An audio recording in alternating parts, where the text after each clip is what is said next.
everybody. Today I'm going to do the demo for the basic bread rolls recipe. It can be found in the Files section in Teams under Yeast Bread Recipes. Okay, we'll be using active dry yeast today, but if you have instant yeast, you can try substituting that as well. It should work just fine. Okay, so your recipe states we need 8 mils of active dry yeast, 63 mils of warm water, and 3 mils of sugar. Now, if you're doing this at home, it's very easy to double that. I would double that to 15 mils of yeast, 125 of warm water, and 5 mils of sugar. Okay, so that is our yeast, sugar, and warm water mixture right there, just like we did in the experiment where we had to rehydrate the yeast if you're using active dry. Okay, if you're using instant, it will probably activate much quicker, so you actually could skip this step if you wanted to and just put your instant yeast right in with your dry mixture. So you can try either way. I'm going to follow the recipe this time. Your next ingredients are 500 mils of flour right there and 2 mils of salt. Okay, and 15 mils of dried milk powder. If you don't have dried milk powder, you may use regular milk instead of the water. Okay, so use the full 63, you could probably go up to 65 mils of warm milk instead. So you'll need to warm up that milk either in a pot or in the microwave, but not too hot. Remember, you still have to put your finger in and make sure that milk is like a warm bath of milk. Okay, your next ingredient is 8 mils of sugar, which is in with my salt right now, and 30 mils of vegetable oil right there, and my warm water. I'm just checking my temperature that it's not getting too cold as I'm speaking. Okay, all right, let's go into the method now. You're going to dissolve 3 mils of sugar, the first amount of sugar. Notice there's 2 amounts of sugar in this recipe. So I dissolved the 3 mils of sugar, 63 mils of warm water, and I stirred in the yeast and left it in a warm place for 10 minutes. Okay, a warm place just might be like on top of the fridge or by a warm heater somewhere, or if your oven happens to be on, just beside it, not too close that it's going to kill the yeast. Okay, notice lots of bubbles are appearing now, so mine's been here at least 10 minutes. Okay, so you can sift your flour. I have sifted my flour already, but I'm going to sift it again. Just going to go grab my sifter here. There's my sifter, and I'm going to sift it mostly to just mix the ingredients together. Okay, so sift that through, and of course to add a little bit of air to our mixture. Okay, so we're going to basically sift all your dry ingredients together, the salt, the sugar, the extra dry ingredients, okay, and our milk powder. So this is just to get the mixture in a uniform way. If you don't have a sifter, not a big deal. See, there's those big clumps. I'm just going to push those through. You could just use a whisk or just really mix thoroughly, okay, with a spoon or anything else that you can get it mixed really well. Okay. We're going to make a well in the center and add the liquids now.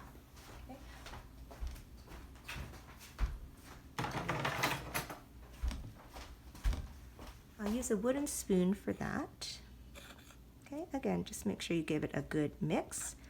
Wooden spoon to make a well in there. And now I'm going to add my yeast mixture.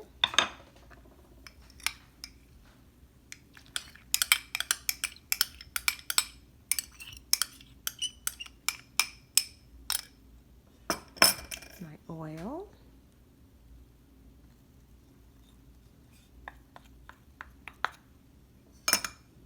And the warm water, and make sure it is still warm. Okay,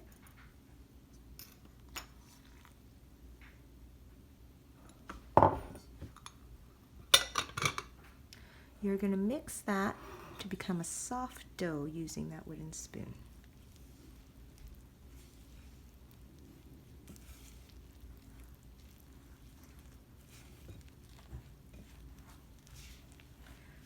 Once that's mixed together, you're going to form it into a ball and put it onto our lightly floured counter or surface. And we're going to knead for 10 minutes. You want that dough to be nice and smooth and elastic. Okay, so we'll gather that up. Don't forget to take your rings off. Don't want that dough stuck in your rings or any bacteria from your rings going into the dough. As I've said before, I can't take my wedding ring off. It's stuck. All right, so we're going to gather that up into a ball. And this is called a ragged dough. You see it looks kind of like ripped up rags. Okay? Now take a little bit of flour. Flour your work surface lightly.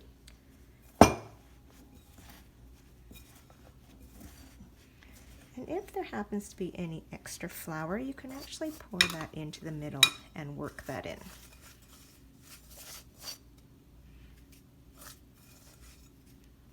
Okay, so this is a recipe for a very basic bread dough. You could choose any basic bread dough recipe and make them into rolls. Really, it's just shaping it. Okay. All right, so now remember, kneading is push, fold, turn. So push with the heel of your hand, fold, turn. It's not really coming together right away, but once you start kneading, it should come together.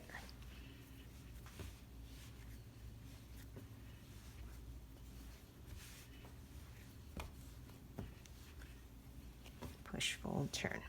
Okay, you do need to do this. You need to knead to do it for 10 full minutes.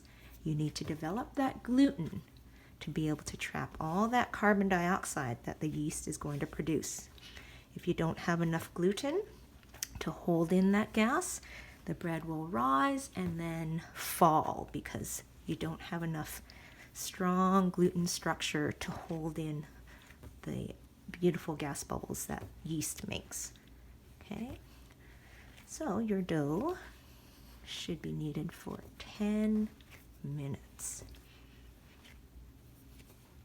So you see now those scraps are gathered up, and now keep going for about 10 minutes.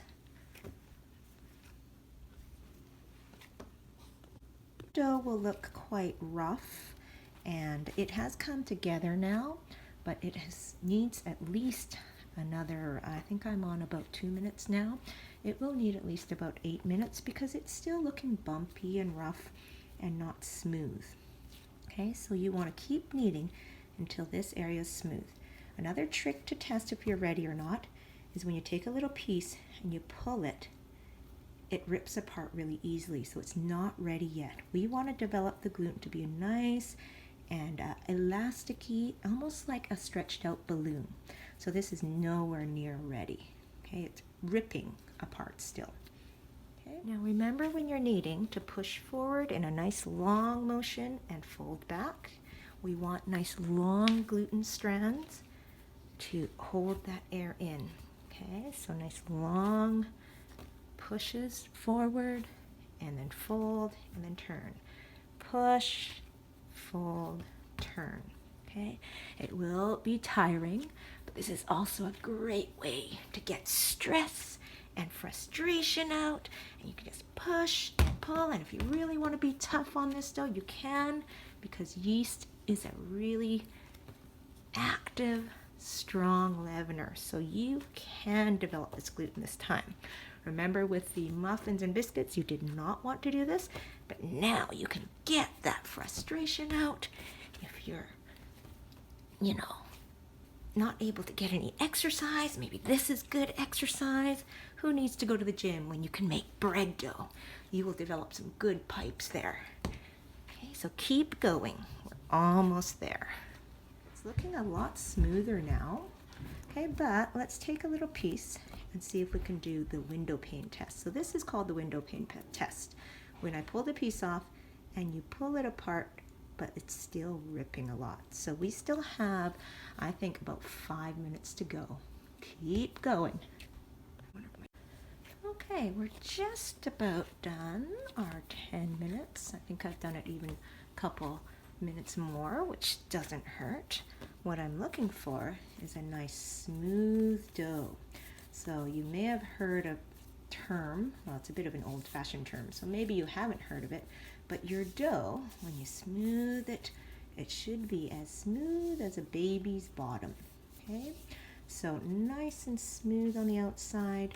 What you're also looking for is when you separate the skin of the dough, the surface of the dough, there should be little pockets of bubbles underneath there. Do you see those? Little pockets of bubbles, almost like little blisters under the skin. Okay, so I'm just pulling my thumbs apart here and see there's little pockets of bubbles in there. Okay, so that's good. That means you've developed some gluten. And when you pull on a piece out here, see, notice it's not ripping as easily now. It is definitely holding together and stretching out. There's the gluten. Okay, so that's good. We're at about the right spot. Let's just do a couple more rounds to get it nice and smooth. So you're going to make a nice smooth ball, okay, like this.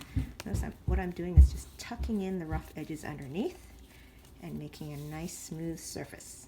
Okay, with this we are now on step number 4. So we finished step 3, kneading for 10 minutes until it's smooth and elastic. See, you can see those gluten strands. Okay, so let's pat it down so it's nice and smooth, and then you're going to place the dough into a lightly oiled Ziploc bag. So you either can take a Ziploc bag and pour a little bit of oil in there. Just drizzle a little bit of oil in there and then rub that oil around. Okay. We want to do that so the dough does not stick to the plastic, because when it grows, don't forget it's going to grow double in size. Okay. We don't want half the dough stuck to the bag. Okay. So you can either do this. This is what we would have done in class. Put it into that Ziploc bag. Squeeze any air out that's in there already, because the dough is going to create carbon dioxide and blow this bag up like a balloon. So we don't want air in there already. And you would close that up. And of course, in class, we would label it with our name and block number and unit number, and we toss that into the fridge for overnight. So you can do this lab at home overnight if you want, 2 days. Or if you want to do it all at once, then you would take a bowl and drizzle a little bit of oil in there. Okay, take the dough ball, and what you would do is take the dough ball, and what I do is use that dough ball to spread the oil around. So use the smooth surface, spread that oil around, but it also coats the top of the dough with some oil, so that again, when it grows double in size, it will not stick to the cloth that you're putting over top. So this is a damp tea towel that I've just wrung out, and I'm covering that up. And you would put this bowl in a warm place for 1 hour instead of putting it into the refrigerator. Okay, so in the refrigerator, it rises, it doubles in size overnight. So it has a lot of time, but the cold of the refrigerator keeps it from over rising. Okay, so it's slower, but it's controlled. So here, if you want to do it quickly, you can do it in 1 hour. Well, I guess it's not that quick, but quick for bread. 1 hour at room temperature or somewhere warm. So if you can, put it on top of the refrigerator, which might be warm. If your dryer is on with a load of laundry in it, that's a nice warm place. And sometimes if you put it in the microwave without turning it on, okay, make sure everyone knows that there's a metal bowl in there not to turn it on, but it's a contained space that will stay warmer. Okay, so somewhere somewhat warm, without any drafts or cold air coming at it. And so this dough will rise, double in size, in about an hour. Okay, so we'll see you then in about an hour or overnight.